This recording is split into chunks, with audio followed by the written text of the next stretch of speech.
कटक में अनावरण है पूर्वतन प्रधानमंत्री स्वर्गत अटल बिहारी वाजपेयी प्रतिमूर्ति। जिला प्रशासन पक्षर आज मंगलवार दिन काठजोड़ी बेलभ्यू ठारे भारतर पूर्वतन प्रधानमंत्री तथा भारत रत्न स्वर्गत अटल बिहारी वाजपेयी एक पूर्णांग प्रतिमूर्ति लोकार्पण कर मुख्यमंत्री श्री मोहन चरण माझी मुख्य अतिथि भाव में जोगदे प्रतिमूर्ति अनावरण कर कहले स्वर्गत वाजपेयी व्यक्तित्व अमर कर रखिब।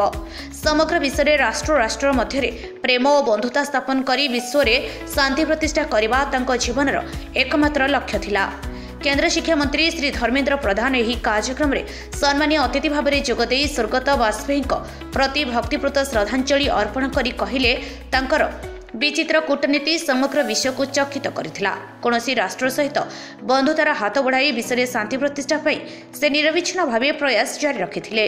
से एकाधारे जड़े राजनीतिज्ञ विचक्षण कूटनीतिज्ञ एवं साहित्यिक भाव में बेस परिचित। एही कार्यक्रम में जिलार सद्य विधायक सांसद भर्तृहरि महाताव प्रमुख उपस्थित थिले। आज बहुत गोटे आनंदर दिन और खुशीर दिन। आज आम मानकर परम सौभाग्य है जे आमर भारत रत्न एवं भारत वर्षर पूर्वतन प्रधानमंत्री अटल बिहारी वाजपेयी आज आमर यही कटक ठारे तांकर पूर्णांग मूर्ति अनावरण करागला। अटल बिहारी वाजपेयी आम जानी समस्ते से जड़े महान जननायक एवं से भारतर विकास को किभली भाव में एठी त्वरान्वित करा जायतिला एवं संपूर्ण भाव में से आपंकर रास्ता ठू आरंभ करी समस्त प्रकार सामग्रिक विकास धारा को से आरंभ करथिले। आ सेथिपाई तांकर समय अवधि भितर अनेक विकासमूलक काम भारत वर्ष रे आ सेथिपाई तांकर जन्मदिन को मध्य आधार करिकी सुशासन दिवस पालन करा जाउछि।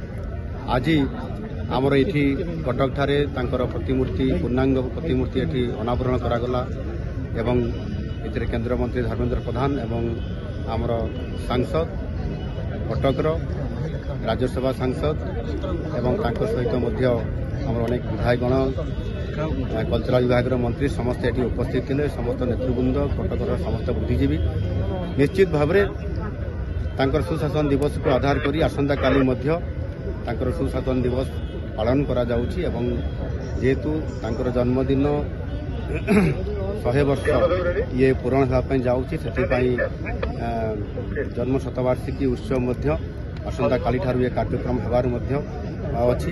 एनु निश्चित भाव में आज ता पूर्व दिन रे ये मूर्ति तांकर पूर्णांग मूर्ति एठी अनावरण करबा निश्चित भाव में ओडिशा पाई एवं कटक शहर पाई गोटे बहुत बड़ सौभाग्य दिन।